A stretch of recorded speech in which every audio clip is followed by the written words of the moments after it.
presidente executivo da BIND. É um prazer tê-la conosco. Muito, muito obrigada aí pelo convite, viu, Almirante?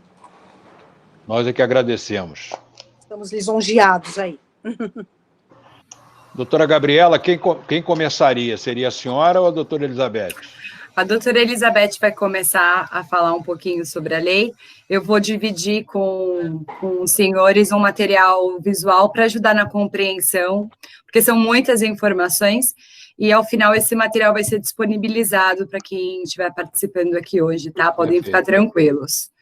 Só vou abrir aqui. Mas a doutora, a senhora fala também ou é só a doutora Elizabeth que fala? Não, eu vou falar também. Eu vou falar um pouco mais para frente, porque eu vou falar um pouco sobre sanção, sobre fundamento. Ela precisa dessa introdução, tá certo? Bom, então vamos lá. Boa tarde oficialmente a todos e a todas que nos prestigiam com a presença. Eu sou o Almirante Rodrigo Otávio, sou o presidente executivo da Associação Brasileira das Indústrias de Materiais de Defesa e Segurança, a BIND, e é com grande prazer que a gente inicia mais este webinar, mais esta live, desta vez agradecendo ao Escritório de Advocacia Lopes e Castelo, que nos coloca as doutoras Gabriela Alcântara e Elizabeth Greco como palestrantes para tirar algumas dúvidas, né? Pelo menos que a gente saia com dúvidas, e saia da estupefação do papel em branco, né? A LGPD é de agosto de 18, depois ela sofreu algumas alterações por uma outra lei em 19, parte da lei já tinha entrado em vigor, o restante da lei entrou em vigor em agosto. Enfim, o que isso mexe com o nosso empresariado e que ações as nossas empresas precisam se antecipar a tomar para que não sejam surpreendidas. Parece que, por enquanto, não tem multa, depois é que tem a parte de multa, enfim, isso tudo a gente vai debater aqui. Mais uma vez, obrigado ao Escritório Lopes e Castelo, obrigado à doutora Gabriela Alcântara, obrigado à doutora Elizabeth Greco, e eu passo, então, a palavra à doutora Elizabeth. Por favor, doutora Elizabeth. Muito obrigada pelas palavras, pela introdução bem precisa. Já agradeço antecipadamente todos que estão participando aqui conosco. É um tema, principalmente a associação, que abriu as portas para Lopes e Castelo, representadas por mim e pela doutora Gabriela, que integra o nosso corpo jurídico e é especialista em direito digital. Eu acho que, no início, nós começamos aqui a nossa conversa contextualizando a Lei Geral de Proteção de Dados dentro das relações de trabalho. A minha especialidade é em relações de trabalho. E quando a gente fala na Lei Geral de Proteção de Dados, a primeira ideia que a gente tem é que é uma lei mais consumerista, né? É uma lei mais voltada às relações de consumo, mas ela tem um impacto direto nas relações de trabalho. É possível dizer que a Lei Geral de Proteção de Dados ela é de uma tamanha importância nas relações de trabalho que ela deve superar, inclusive, a reforma trabalhista de 2017. Tamanha a repercussão da lei. E qual é, na verdade, o intuito da lei? É a proteção. É a proteção do cidadão. Ele protege o cidadão por intermédio da proteção dos dados pessoais, né, da pessoa natural, e nesse contexto está inserido o trabalhador. Os dados pessoais do trabalhador, eles são bens jurídicos que devem ser tutelados, e esse é o objetivo da lei. Todo cidadão, todo aquele que é titular de um dado pessoal, ele vai sofrer a tutela protetiva da Lei Geral de Proteção de Dados. A própria nomenclatura da lei, ela já diz tudo. Ela não é uma lei de proteção de dados, ela é uma lei geral. E se ela é geral, ela tem uma aplicação em todas as áreas, em todos os segmentos da empresa, em todos os setores da empresa. E isso, claro, de acordo com cada especificidade, com cada segmento, com cada departamento, com as peculiaridades de cada atividade. E mais do que isso, a Lei Geral de Proteção de Dados, ela possui princípios muito parecidos com os princípios protetivos do direito do trabalho. Né? O direito do trabalho, ele tem o vértice nos princípios de proteção ao trabalhador, da dignidade da pessoa humana, do direito à privacidade, e tantas outras proteções que estão lá na nossa Constituição Federal e que são também bem particulares ao processo do trabalho. A Lei Geral de Proteção de Dados, ela tem uma similitude com relação a essa questão.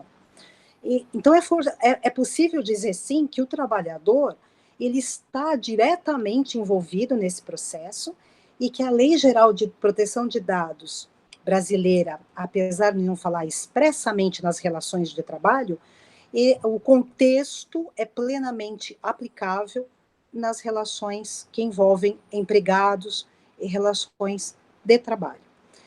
Se nós pensarmos de uma forma mais geral, dentro do empreendimento, nos departamentos de RH e departamento de pessoal, são os locais onde mais se coletam dados pessoais.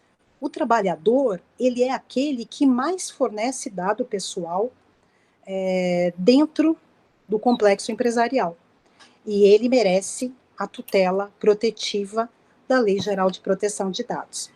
A gente cita até, só terminando essa nossa introduçãozinha rápida, que as leis internacionais, elas têm capítulos, a lei europeia, por exemplo, que disciplina a proteção de dados, e 140 países têm lei protetiva de proteção de dados. Essa lei europeia, que a União Europeia utiliza, ela tem um capítulo específico sobre a proteção de dados do contrato de trabalho. Não é o nosso caso, mas como o trabalhador está dentro desse contexto de pessoa natural que fornece o dado para o empregador, a proteção ela incide também da mesma forma. Então, a gente tem que parar para pensar um pouquinho, afastar também essa questão do consumo para entrar dentro da empresa e observar os titulares do direito à proteção da LGPD.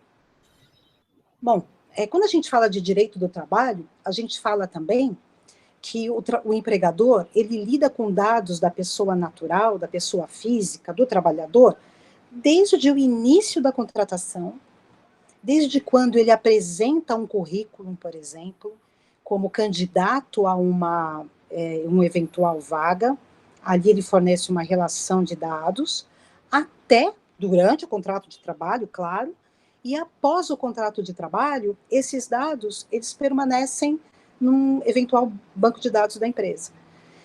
Então, o que a lei busca é proteger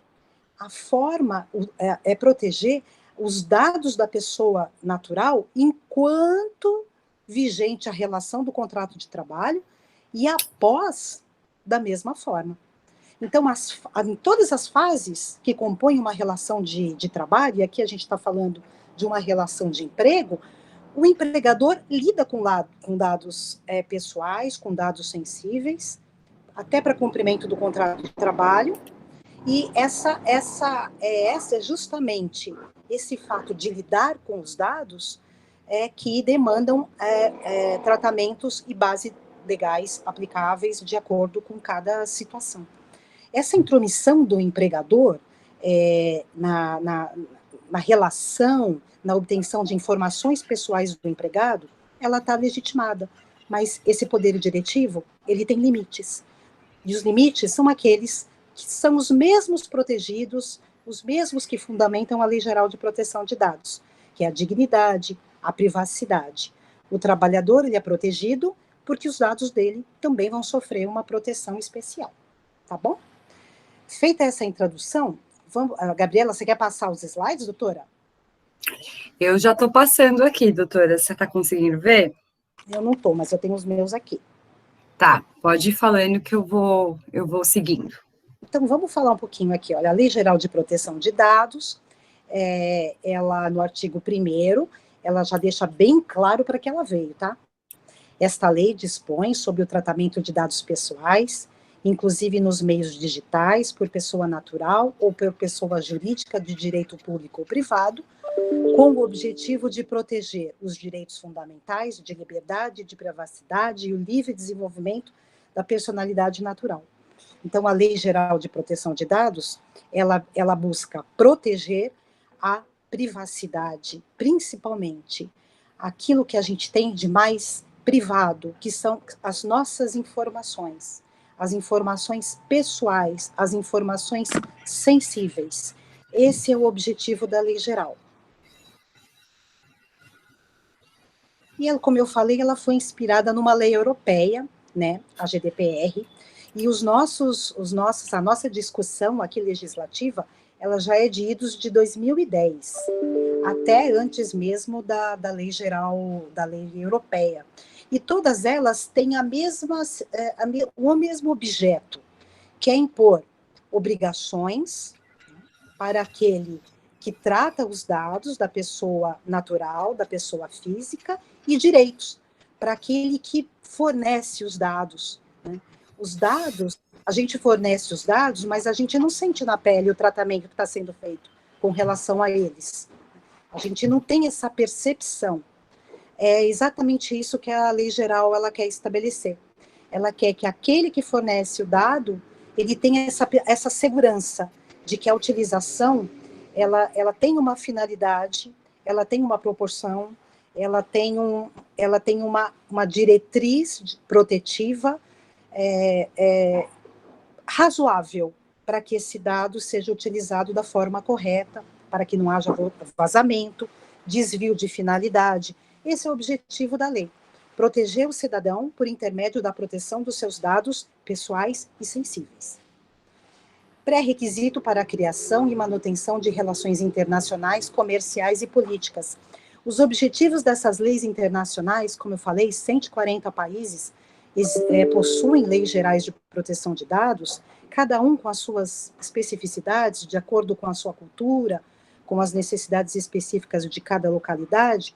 Como eu falei, a União Europeia já trata do dado do trabalhador num capítulo à parte, nós ainda não temos essa situação, mas o trabalhador ele está inserido nesse contexto, sim, e é muito importante que a gente tenha essa sensação, e o trabalhador também, de que ele está inserido, é uma mudança cultural que a gente vai começar a vivenciar daqui para frente.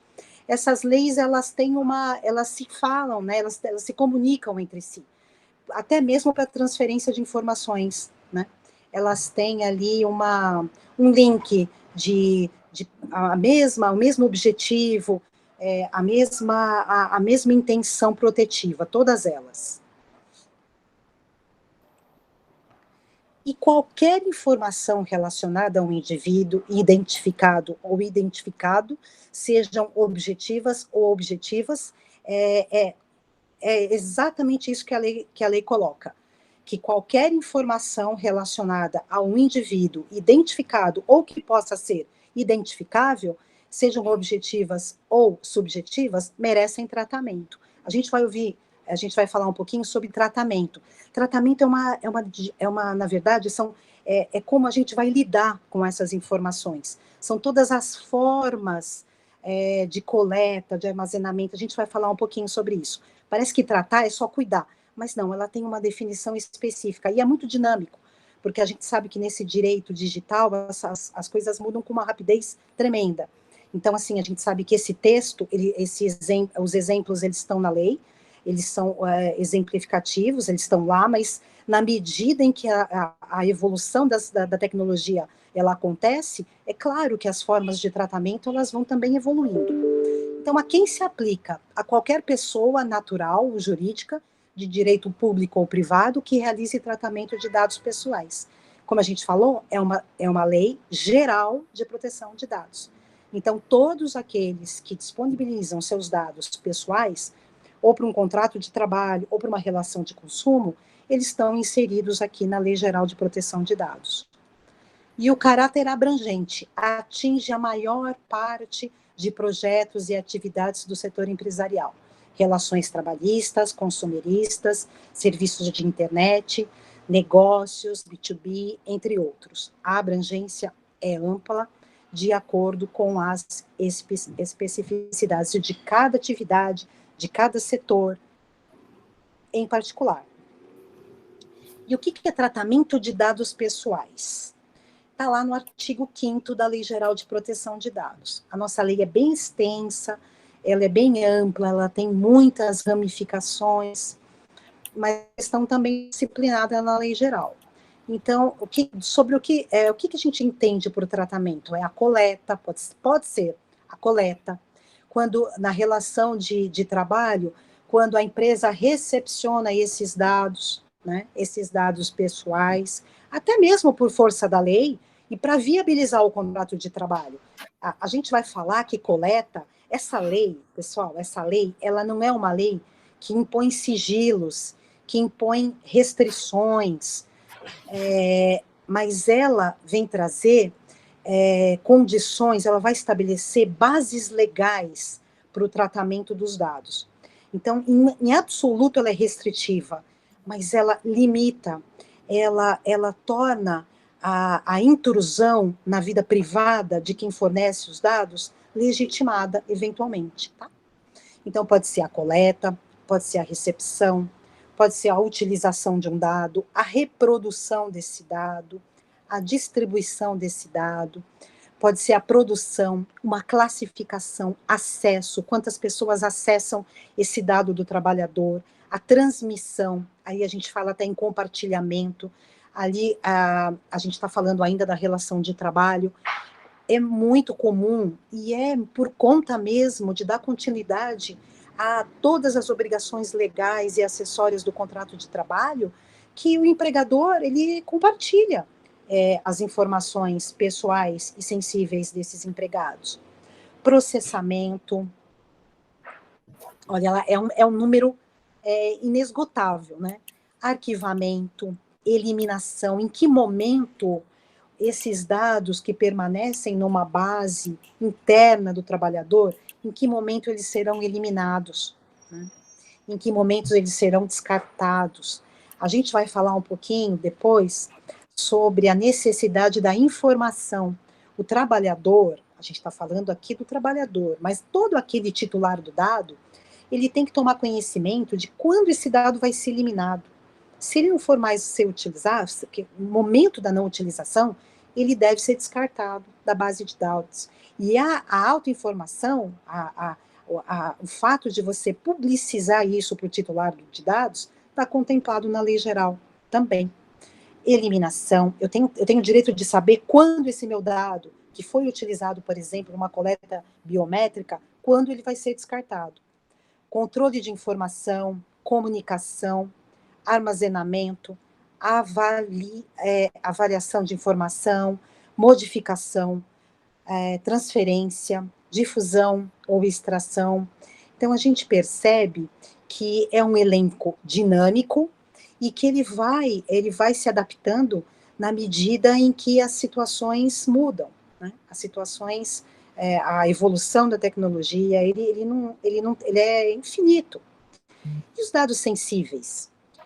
O que a gente entende por dado sensível? A lei também fala de dado sensível. É aqueles que têm um alto poder lesivo, como eu disse, a gente não sente na pele como o dado está sendo tratado.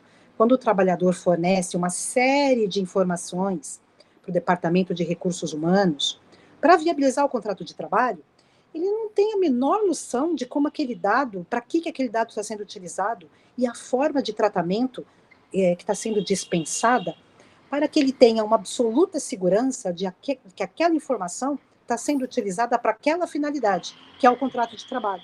A gente ouve falar de venda de banco de dados, isso está sendo veiculado cotidianamente aí na imprensa. Então, esses dados sensíveis, eles merecem uma proteção absoluta. Protegendo o dado sensível, a proteção da lei está sendo cumprida, que é o objetivo maior da Lei Geral de Proteção de Dados. Então, vamos dar uma analisadinha. O que é dado sensível? Está lá na lei. Vida sexual, convicções políticas, origem racial, condenações criminais, crenças religiosas.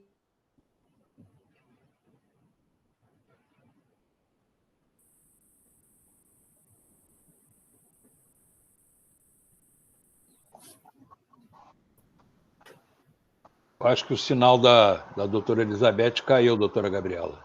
É isso que eu ia falar. Eu acho que voltou. Ou voltou? Não, congelou, a doutora Elizabeth congelou. que eu não estou conseguindo ver a tela, só estou vendo os slides, um momento.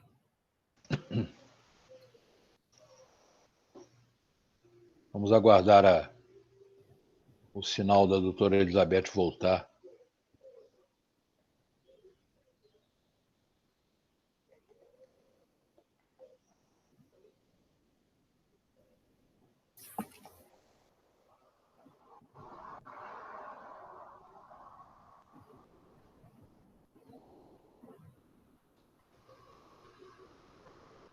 Quando for assim, a senhora pode entrar em contato com ela. Se ela sair e voltar, se não tiver sido perda total de sinal na residência onde ela está. Estão ouvindo? Agora voltamos a lhe ouvir, doutora. Alguém me derrubou. Pode prosseguir, doutora. Acho que vocês ouviram sobre esses dados sensíveis. Sim. Chegaram? Bom, sim, uma parte. Então, falei sobre alguns deles. Acho que está na tela, né, Gabriela? Tá. Todos eles: vida sexual, convicções políticas, origem racial, condenações criminais. Às vezes a gente pensa, nossa, mas ainda alguém coleta crenças religiosas ou quaisquer outras? Sim. A gente tem, assim, casos de empresas que pedem, inclusive, no momento da admissão, a religião que o trabalhador professa. Até porque, para que haja uma compatibilidade. Eu não vou entrar no mérito dessa questão com relação a esse ato específico, mas esse dado que está sendo fornecido é um dado tido como sensível, e ele tem um alto poder lesivo para o titular. As bases legais da LGPD, até quando a gente vai analisar para saber se a empresa está cumprindo certinho a Lei Geral de Proteção de Dados, vai analisar justamente isso. Será que eu preciso deixar um dado, coletar esse dado, crenças religiosas? Qual é a finalidade para o contrato de trabalho? Qual a importância? Qual a base legal em que essa coleta está fundamentada? E quanto mais dados dispensáveis e sensíveis forem coletados numa base de dados, mais risco de eventual perda, de prejuízo, de lesão a direitos do titular e, dentre eles, o trabalhador. O dado biométrico é um dado absolutamente sensível. Então, imaginem a proporção de uma não conformidade quando a empresa coleta um dado biométrico e não realiza, não só coleta, quando ela não realiza um tratamento adequado em relação a esse dado, quando ela não estabelece diretrizes de legitimidade, diretrizes de proteção seguras, né, para proteger o titular desse dado. Quem são os agentes nessa operação? Como é que a gente imagina aí esse esqueleto de tratamento de dado? A gente já sabe o que é dado sensível, a gente já sabe que ele é aplicável nas relações de trabalho, sim, principalmente nas relações de trabalho. A gente imagina que o direito de trabalho vai se servir como fonte subsidiária para muitas decisões, vai se servir da Lei Geral de Proteção de Dados, por conta da proximidade de fundamentos protetivos. Então, vamos entender agora quem são os titulares, né? Quem são os agentes, na verdade, desse complexo todo. O que é o titular? A gente falou de titular. Titular é a pessoa natural a quem se referem os dados pessoais que são objeto de tratamento. E a pessoa natural pode ser o trabalhador, perfeitamente. Um prestador de serviço, né? O trabalhador está inserido nesse contexto, sim. O controlador é a pessoa natural ou jurídica de direito público ou privado a quem compete as decisões referentes ao tratamento dos dados do titular. O empregador pode ser classificado como controlador dos dados, né? É exatamente ele que coleta, né, que armazena, que busca essa informação, né, que faz essa intrusão na vida privada do trabalhador, muitas vezes legitimado, mas que precisa observar as formas de tratamento para se adequar à Lei Geral de Proteção de Dados.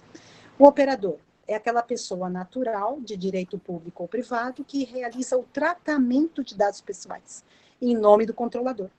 É aquela pessoa que vai sugerir implementar as medidas de segurança razoáveis para a proteção dos dados da pessoa natural, que é o trabalhador, no caso que a gente está dizendo. A Autoridade Nacional de Proteção de Dados foi o órgão da administração pública, é o órgão da administração pública federal, integrante da Presidência da República, que foi já instituído, e ele vai ser o responsável por fiscalizar o cumprimento das obrigações em relação à Lei Geral de Proteção de Dados. Vamos mais um pouquinho. E as bases legais de tratamento de dados. As condições de licitude. Como eu já falei, é uma lei geral, ela se aplica a todos que possuem dados pessoais e sensíveis, que disponibilizam de alguma forma para alguma finalidade. O contrato de trabalho é um momento em que a pessoa física, dentro da empresa, isso eu posso dizer com uma absoluta certeza, que é onde ele mais fornece dados, é onde mais se coleta, é numa relação de trabalho, e a gente fala aqui da relação de emprego. A gente ouve muito também dizendo sobre o consentimento. Olha, a gente está lá, uma das bases legais para o tratamento. Base legal, a gente está dizendo o seguinte: as condições em que a empresa, entre aquele que lida com o dado, que trata o dado, ele está legitimado a fazer isso. Consentimento. O consentimento, a gente ouve falar, mas olha, se consentiu, está tudo certo. Tem que buscar o consentimento. Basta, olha, passa um aditivo para o contrato de trabalho e já pega o consentimento dos trabalhadores e a empresa já vai estar legitimada, está dentro da base legal de tratamento. Não, não é assim. Quando a gente fala em consentimento, claro que o consentimento, numa relação de consumo, as partes estão dentro de um mesmo patamar, existe uma igualdade entre elas, né, numa relação de consumo. Apesar de a gente ter um Código de Defesa do Consumidor, etc., mas dificilmente o vício do consentimento ele pode ser levantado ali. Mas numa relação de trabalho, numa relação de emprego, a relação ela é desigual. Isso por conta dos princípios do direito do trabalho, por conta dessa desigualdade natural, o Estado ele vem e dá uma proteção especial para o trabalhador. Então, o consentimento do trabalhador, ele pode ser uma base secundária de tratamento, porque ele sempre vai dizer que consentiu, sempre em tese, né? Pode dizer que consentiu por força da subordinação jurídica e hierárquica que ele mantém com o empregador. Por isso que a gente diz que o consentimento ele tem que ser examinado de uma forma muito específica, ele tem que ser examinado de uma forma muito técnica, porque ele pode haver uma arguição de nulidade de vício de consentimento. Por isso mesmo que a Lei Geral Europeia, ela tem um capítulo especial para relações de trabalho, porque o trabalhador, ele demanda uma proteção diferenciada, porque o empregado e o empregador, eles não estão no mesmo nível hierárquico, tá bom? Então, vamos lá. Consentimento, a gente tem que olhar com bastante cuidado. Cumprimento de uma obrigação legal. É claro que se o empregador precisa obter um consentimento para obter uma informação para um cumprimento de uma obrigação legal, ele pode estar isento de coletar o consentimento. Mas essas bases legais, elas precisam ser estudadas. Será que é realmente para uma obrigação legal? É necessário? E na medida que seja necessária, essa isenção, de consentimento, ele está legitimado? Isso tudo ele precisa ser analisado. Muitas vezes existe o consentimento, mas não existe o tratamento. Existe uma legitimação legal para a coleta daquele dado, mas o tratamento ele está falho em alguma das fases do processo. Ele não está sendo descartado, não está sendo publicizado para o trabalhador algumas situações específicas, não existem medidas seguras de proteção e razoáveis, eventualmente. Execução de políticas públicas, estudos por órgão de pesquisa, execução de contrato, diligências pré-contratuais, aquilo que a gente disse, todas essas exigências, elas são necessárias para a consecução do contrato de trabalho, mas será que o tratamento final, ele protege os dados pessoais do trabalhador? Será que está sendo usado com lealdade? Os princípios protetivos estão sendo observados, a dignidade da pessoa humana, a privacidade, que é um mote de tudo isso, né? A proteção dos dados pessoais. Aquele que tem os nossos dados, eles têm um domínio sobre a nossa vida privada. Esse é o motivo da proteção especial. Proteção à vida, tutela da saúde, legítimo interesse, proteção ao crédito. Mais um exemplo na tutela da saúde, nós tivemos um caso de uma empresa que ela exigia que a CID fosse colocada nos atestados médicos. O médico já se absteve disso. O trabalhador fez uma consulta e o médico não informou. Quando o trabalhador retornou com o atestado, a empresa nos questionou, olha, é uma norma interna aqui da empresa, a gente precisa da CID. Só que qual a relevância dessa informação? É uma informação. O médico já antevendo talvez isso, já se limitou a não colocar. A Justiça do Trabalho já diz que não é necessário a CID, até por sigilo da informação. Basta o relato médico. E a empresa, a partir disso, ela teve que mudar procedimentos internos, regras de compliance, inclusive, para minimizar os riscos, né? Tornar proporcional esse compartilhamento de informações sensíveis. Então, assim, a gente fala que é uma revisão de cultura, é um procedimento que teve que ser mudado, uma situação bem simples e corriqueira, mas que poderia comportar um risco grave, né, para o titular do direito, já que essa informação poderia ser eventualmente compartilhada, vazada, etc.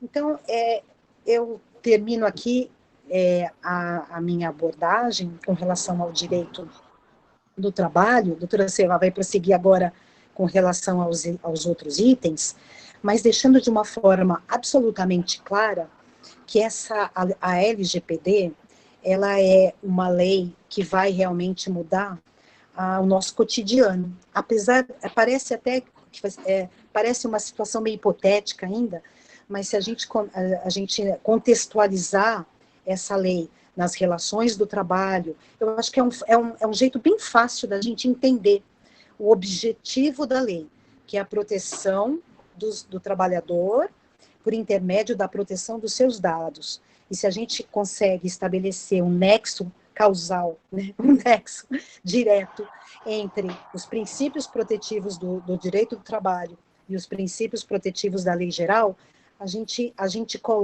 começa a olhar a lei sobre essa ótica mais macro, né? Essa ótica de que a lei ela pode ter um impacto em todas as áreas, em todos os segmentos da empresa que lidam com dados pessoais e sensíveis. Espero ter contribuído de alguma forma para que a gente tenha uma imagem maior sobre a abrangência da lei. Mirante. Nós é que agradecemos, doutora Elizabeth. Agora é com a palavra a doutora Gabriela. Obrigada. Boa tarde a todos. Agradeço também a participação, a recepção nesse evento. Agradeço a doutora Elizabeth, que explicou tão bem as premissas, né, a base, a conceituação dos dados pessoais, porque é a partir desse ponto que nós conseguimos entender o que, de fato, enquanto empresários, é necessário adequar, alterar na nossa rotina para que haja a conformidade e adequação das empresas com a lei. A gente vai falar um pouco aqui agora sobre as premissas, porque entendendo as premissas, entendendo esse fundamento legal que a gente consegue pensar nas alterações em planos de ação. E a partir desse entendimento, dessa conceituação, a lei passa a ficar mais intuitiva, o entendimento fica um pouquinho mais fluido. Vocês estão me escutando bem? Sim, doutora. Sim, perfeitamente. Tá. Só para confirmar. Eu trouxe nesse slide que vocês estão vendo só um breve comentário sobre o consentimento, que a doutora Elizabeth também falou, que talvez seja a base legal mais popular, né? A que nós temos mais acesso, e que na LGPD vai ser tão diferente, né? Vai ter que ter uma série de requisitos para que seja válido, para que seja válido a sua utilização. Então, na verdade, isso aqui é um breve comentário, um breve exemplo, mas que demonstra exatamente como a LGPD vai exigir medidas muito específicas. Então, o consentimento, ele tem que ser granular. O que é um consentimento granular? Uma vez que haja alterações nos dados, no tratamento de dados, um consentimento fornecido lá no início, ele não se estende a outros tratamentos. Vou dar um exemplo, para ficar um pouquinho mais fácil a compreensão. Um trabalhador, que é o que a doutora Elizabeth trouxe um exemplo, forneceu, deu a condição, consentiu com a utilização daquele dado para arquivamento.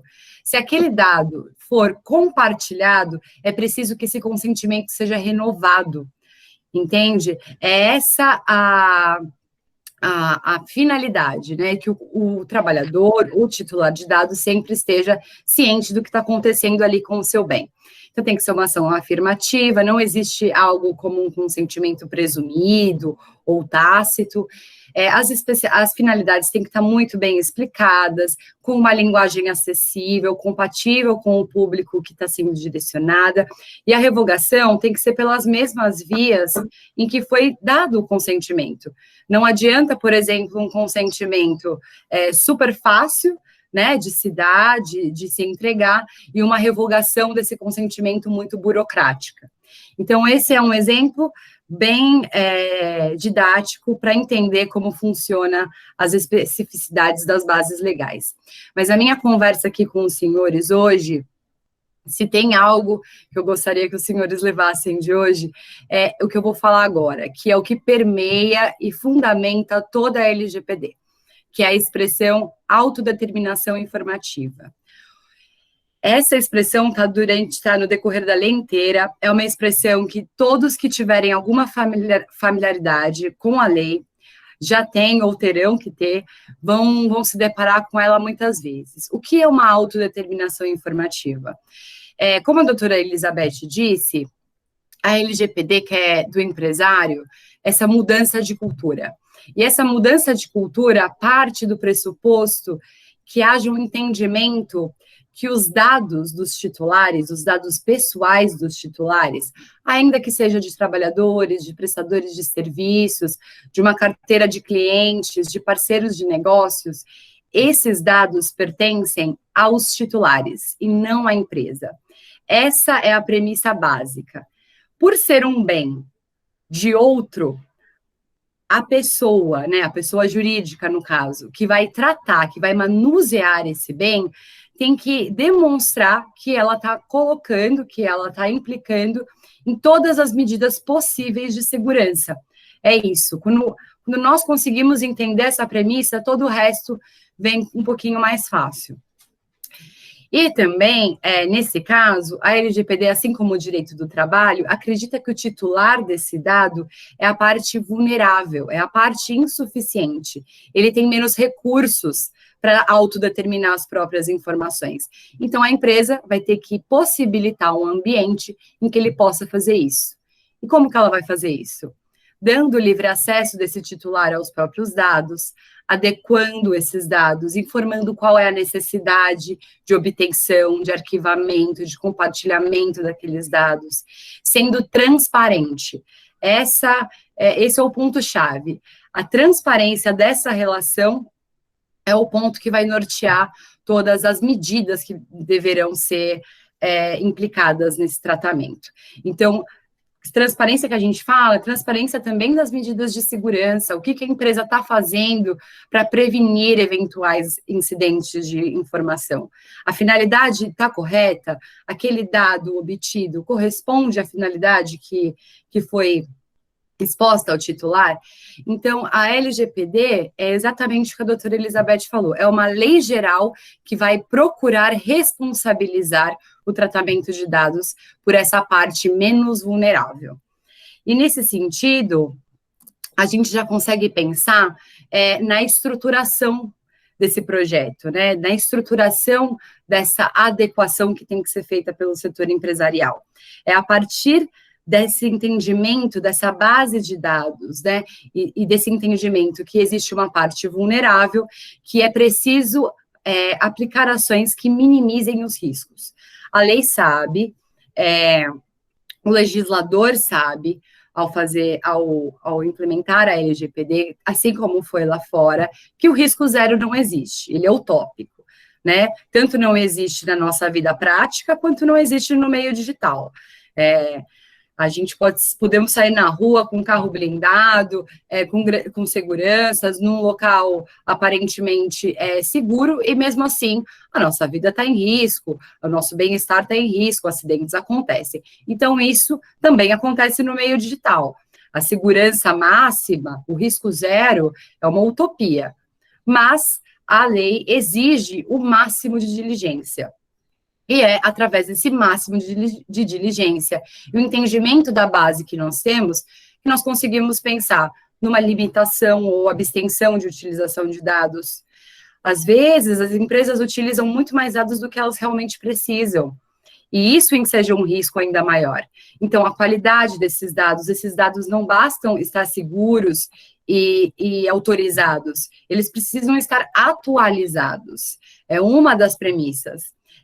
A especificação da finalidade, né, a segurança física e lógica, a confidencialidade dessa segurança, quem são as pessoas dentro dessa empresa que têm acesso a esses dados, é possível limitar? É possível abster? Tudo isso vai minimizando os riscos, né? Assim como a transparência, a publicidade, a licitude, que são as bases legais que a doutora falou, a lealdade. A doutora Elizabeth sempre traz esse exemplo e esse ponto, e é muito importante de fato, né? A utilização dos dados tem que ser feita de forma leal. E o que é ser feita de forma leal? Não é somente para aqueles fins, né? Observando a finalidade, mas com preceitos moralmente aceitos, com ética, com respeito ao bem que é do titular. E a temporalidade de uso também vem nessa linha de minimização de risco, porque quanto menos tempo, né, qual menor o tempo for de retenção daqueles dados, menor vai ser o risco de que ocorra algum incidente com ele. Obviamente que existem outras leis que exigem, por exemplo, leis trabalhistas que vai exigir que a empresa, por exemplo, retenha alguns dados por um período extenso, mas aí também não tem problema, porque aí também vai entrar naquela questão da utilização pela base legal, né, pelo cumprimento de uma obrigação legal. Mas é esse norte que vai estruturar a adoção de boas práticas. E o que é a adoção de boas práticas? É a criação, de fato, de um programa de governança e privacidade.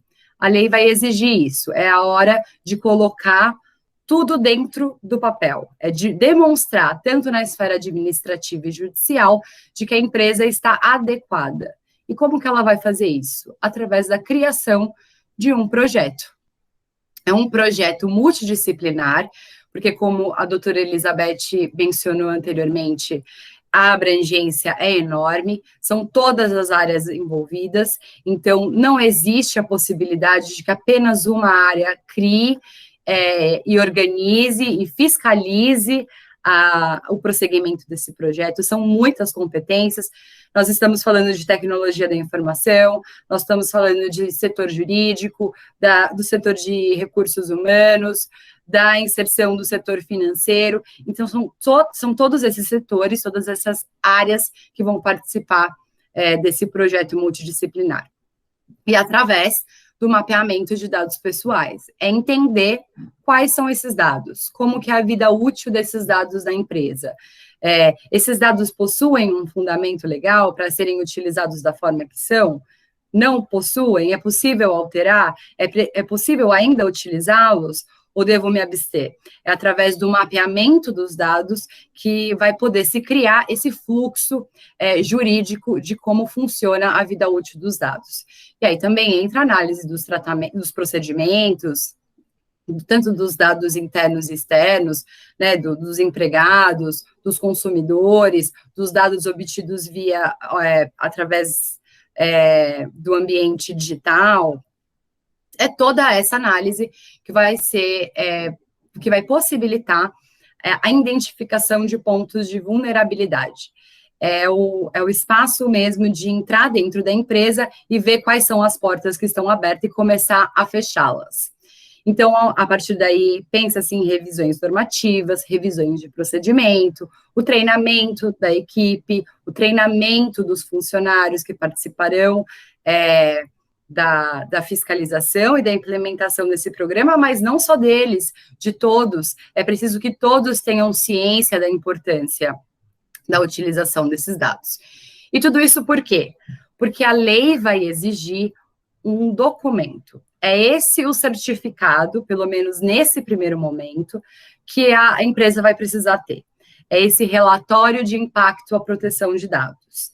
É um documento feito a muitas mãos, com muitas competências, mas principalmente pela análise jurídica de tecnologia da informação, que vai atestar que aquela empresa está em conformidade com a lei. Ela vai apresentar um relatório mostrando todo o procedimento de segurança que ela implica na proteção daqueles dados, todos os fundamentos para eventuais verificações administrativas ou judiciais.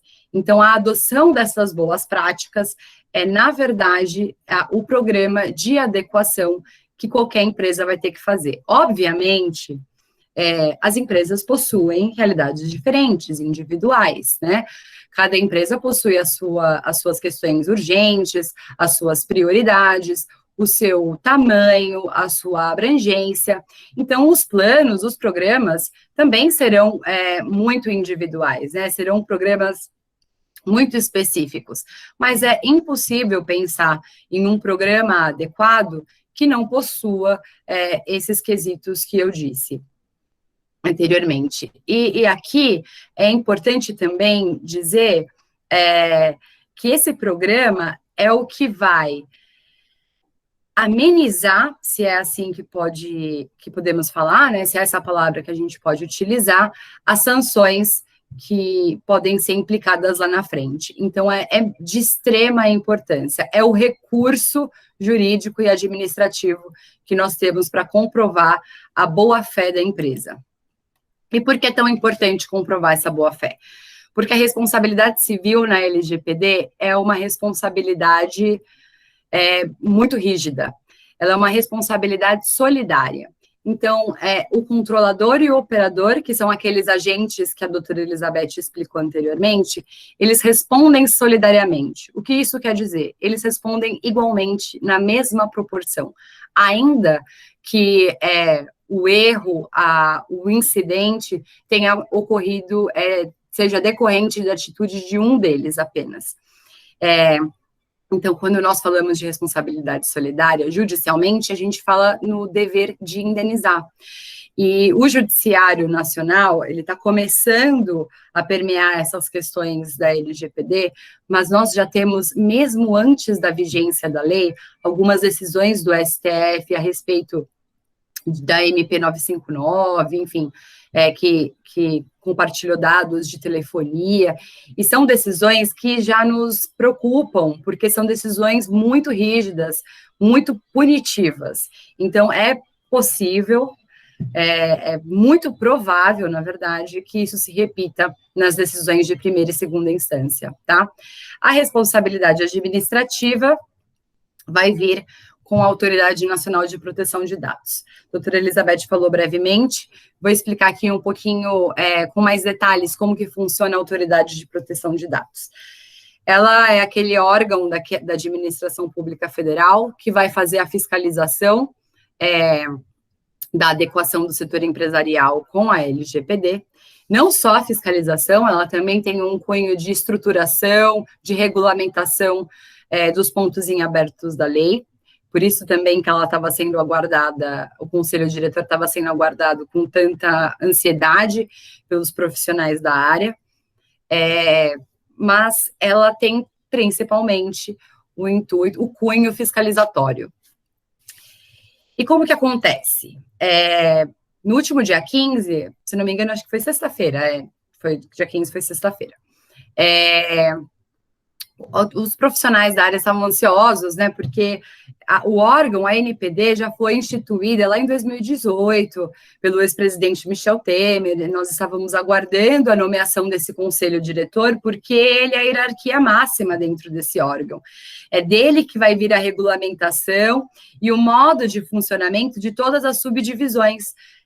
Vai ser a partir dessa nomeação que nós iremos entender como que vai funcionar a autoridade nacional e como vai funcionar as implicações de sanções, por exemplo.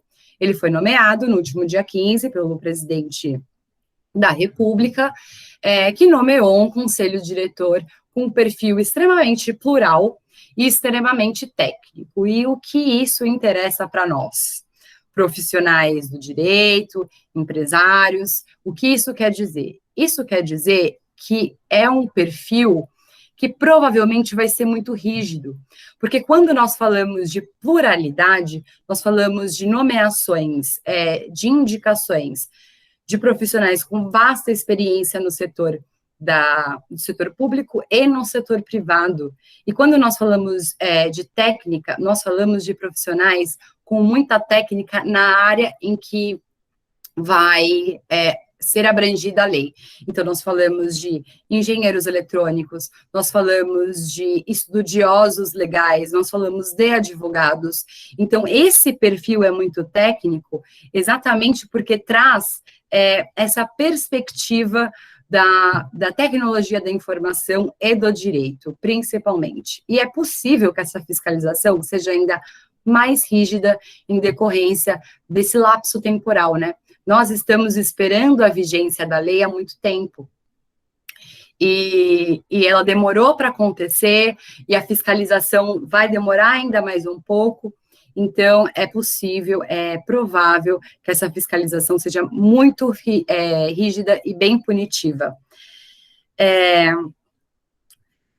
Só para deixar bem claro, a ANPD começa a entrar, as sanções da ANPD começam a entrar em vigência a partir de agosto de 2021, tá? Bom, e quais são essas sanções?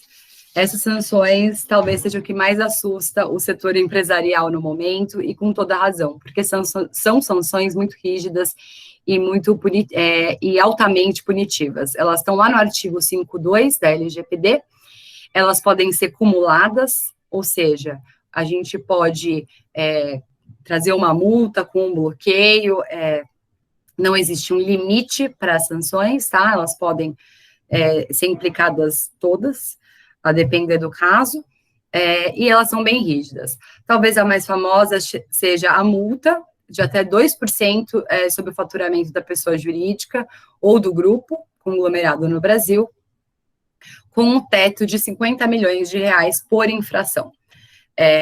Obviamente que as multas serão aplicadas mediante o princípio da proporcionalidade, então, a depender do incidente, mas também é importante pensar que pode chegar até 2% do faturamento da empresa, o que pode corresponder a um valor astronômico, né?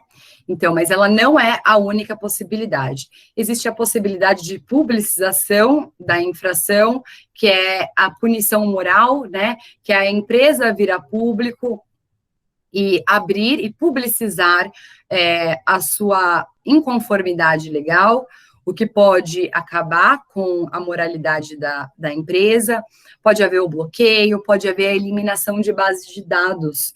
Se nós pensarmos em prestadoras terceirizadas, isso pode implicar, inclusive, no fechamento das atividades da empresa.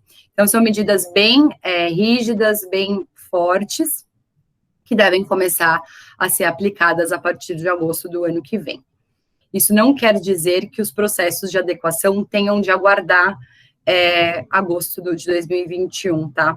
Os processos de adequação da lei, exatamente por tudo que a gente conversou até o momento, são processos complexos e que demandam a inserção de todas as áreas da empresa. Então, é possível que alguns sejam feitos rapidamente, mas grande parte deles demora um tempo para que seja feito de maneira adequada, né? Não basta qualquer adequação, tem que ser uma adequação dentro dos parâmetros legais. Então, é necessário que o processo se inicie prontamente. Bom, acredito que essa é a minha parte. Vamos conversar um pouquinho, talvez tenham algumas dúvidas a respeito da lei. É isso. Obrigado, doutora Gabriela. Eu inicio com uma pergunta, ao mesmo tempo em que encorajo aos participantes que formulem as suas perguntas no chat. A minha pergunta, eu não sei se é dirigida à doutora Elizabeth ou à doutora Gabriela, mas vamos lá. Como é que fica o relacionamento entre parceiros comerciais? Contratos já celebrados e em vigência precisam ser aditivados com cláusulas que digam respeito à observância da LGPD ou apenas os contratos que forem celebrados a partir da data de entrada em vigência? Eu posso responder. Almirante, nesse caso, é muito interessante, muito pertinente a pergunta, porque a LGPD e o processo de adequação, ele tem no direito que nós chamamos de efeito ex-tunc. O que é o efeito ex-tunc? Ele retroage. Então, a LGPD não vai pedir só a partir do início dela a conformidade, ela pede do anterior. Então, os contratos com parceiros comerciais, de negócios, eles precisam ser adaptados. E a utilização do tratamento desses dados também precisa ser adaptada, tá? Então, um contrato já celebrado ainda em vigência vai ter que ser aditivado, orientado por um advogado para se enquadrar dentro das exigências da LGPD. Perfeito, vai ser necessário. Vai ser necessário, inclusive, que as partes se cobrem dessa conformidade, né? Porque, como eu disse anteriormente, a responsabilidade é solidária. Então, não basta a adequação da empresa, ela também precisa exigir a adequação dos parceiros e das relações distintas que ela tem, que eventualmente utilizem dados. É necessário, sim. Tá, eu vou para uma segunda pergunta, enquanto eu espero que alguém também as façam, né? A minha segunda pergunta é a seguinte: de que maneira é permitido o compartilhamento de dados pessoais? Qual é a regra geral que normatiza? Eu sou uma empresa, eu tenho dados pessoais cadastrados de meus funcionários e em celebrando ou um acordo comercial com uma outra empresa ou por solicitação, eu posso compartilhar os dados pessoais que já têm o consentimento dos titulares com uma outra empresa?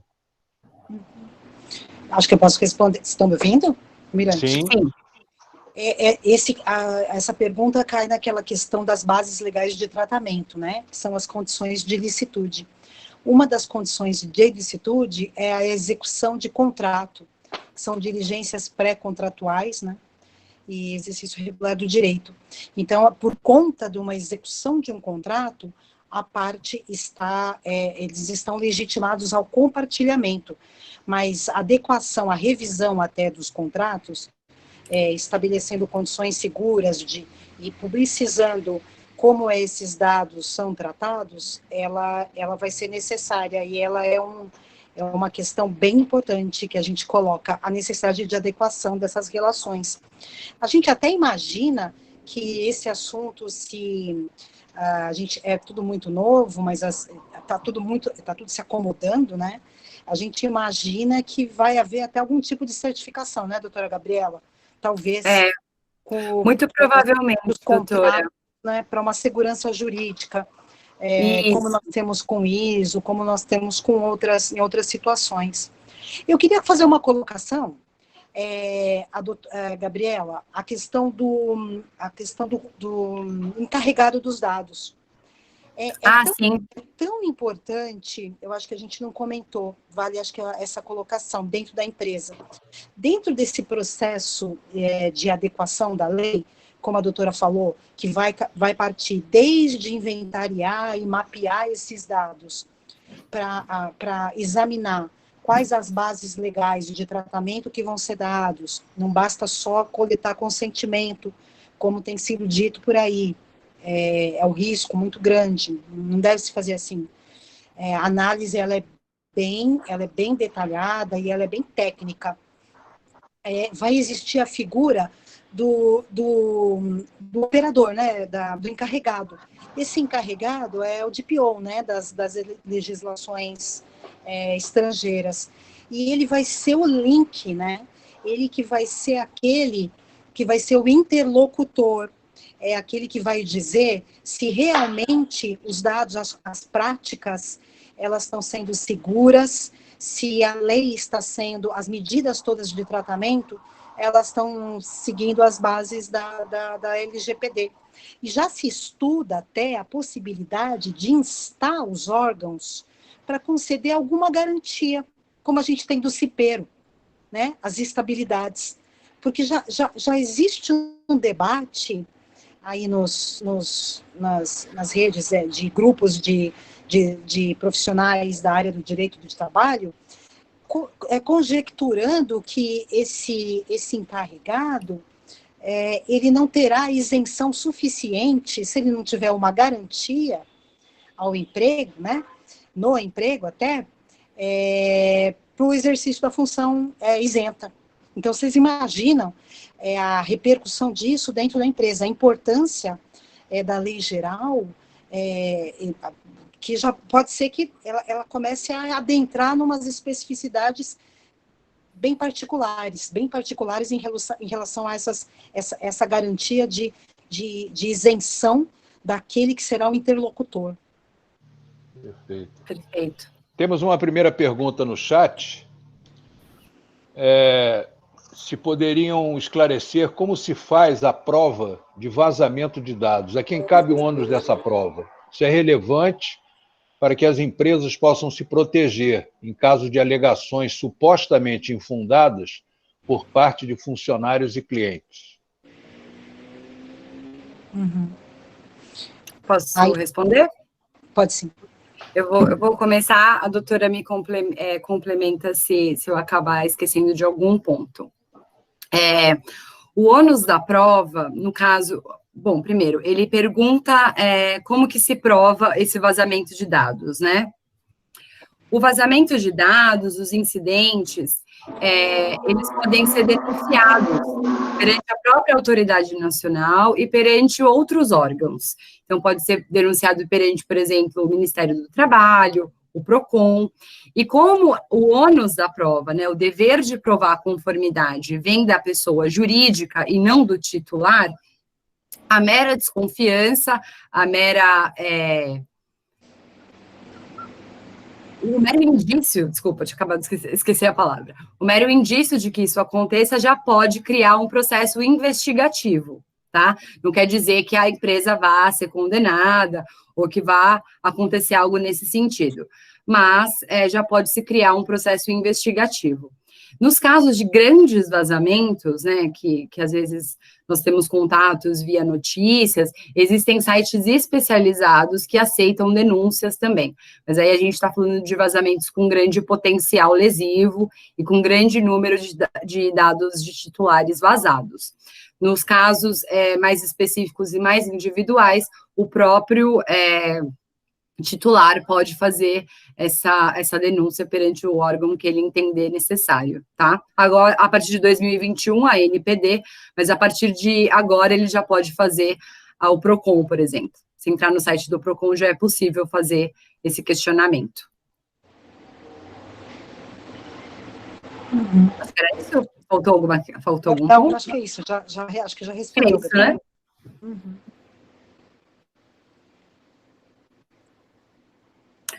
Almirante, o seu microfone está desligado. Essa também é uma pergunta que eu reputo bastante interessante. Caso o empregado se desligue de uma empresa, como fica a questão da proteção de seus dados? Devem ser descartados, haja vista que cessou o vínculo empregatício, ou poderá a empresa ainda manter esses dados para, por exemplo, lidar com uma futura e possível ação trabalhista? É aquilo que nós falamos, né? É o direito, é a temporalidade do uso. Quando o trabalho de adequação das empresas à lei geral vai exatamente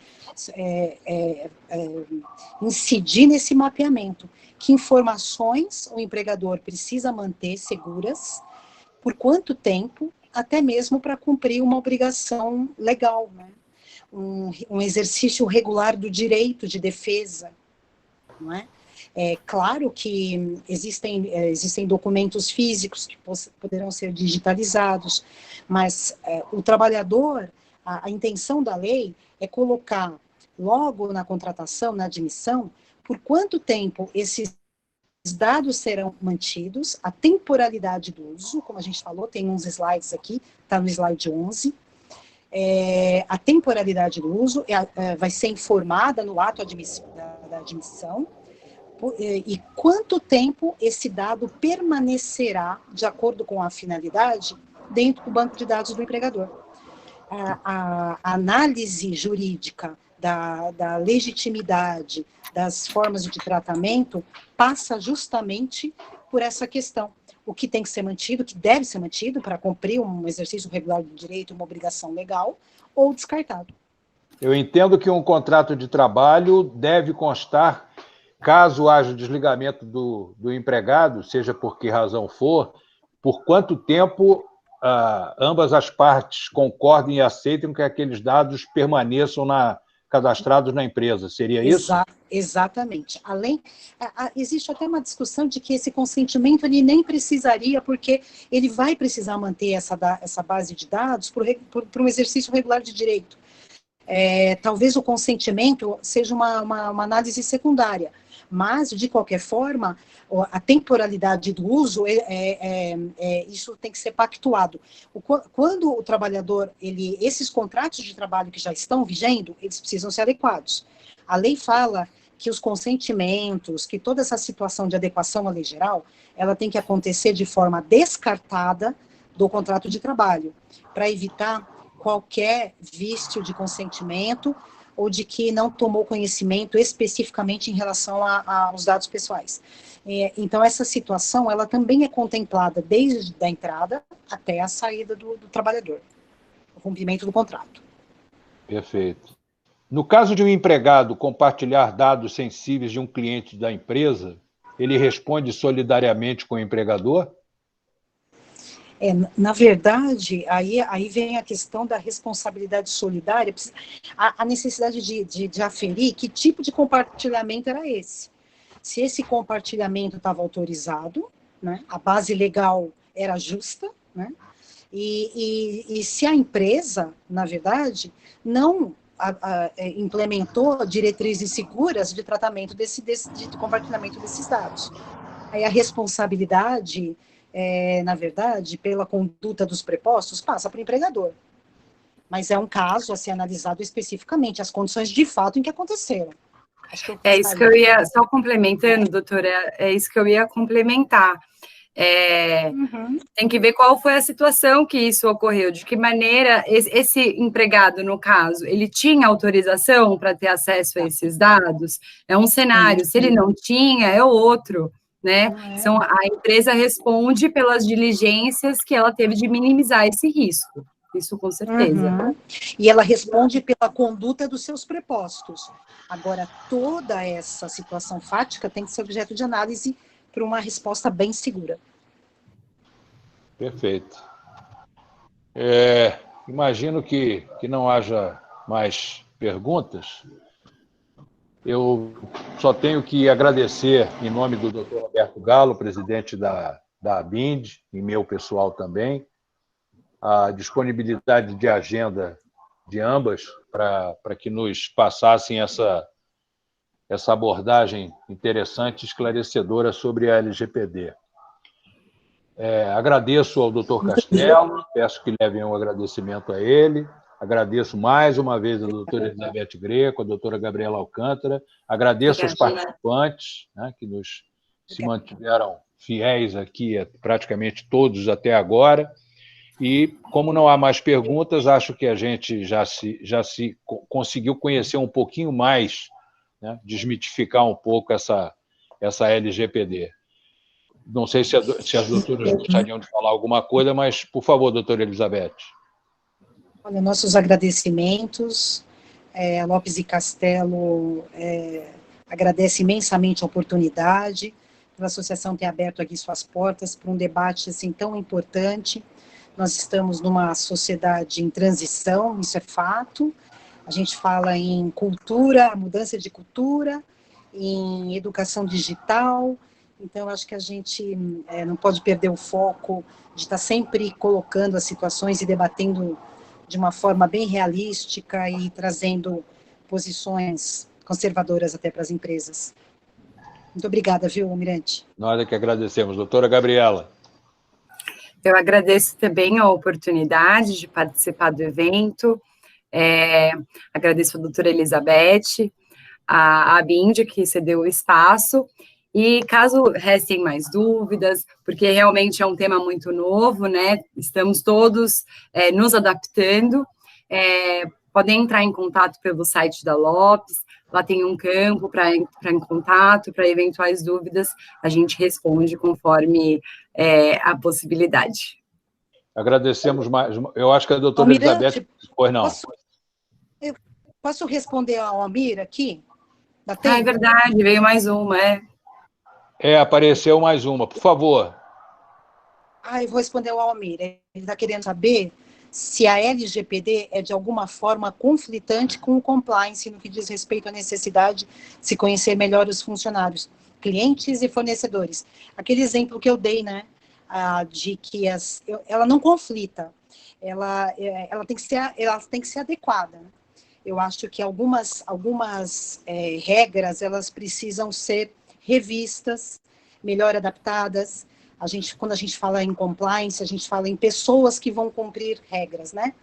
Então, eu acho que elas podem não ser colidentes, mas eu acho que precisa um estudo de adequação eventual. Muito bem, eu esclareço a todos que a gravação dessa nossa webinar, a partir de amanhã, provavelmente, estará disponível na TV ABIND no YouTube. Então, aqueles que quiserem compartilhar novamente, assistir novamente, recomendar aqui outros que não assistiram, assistam na TV ABIND no YouTube. Mais uma vez, muito obrigado às doutoras Elizabeth Greco e Gabriela Alcântara. Um abraço a todos, uma boa tarde, fiquem bem. Boa tarde, muito obrigada. Boa tarde.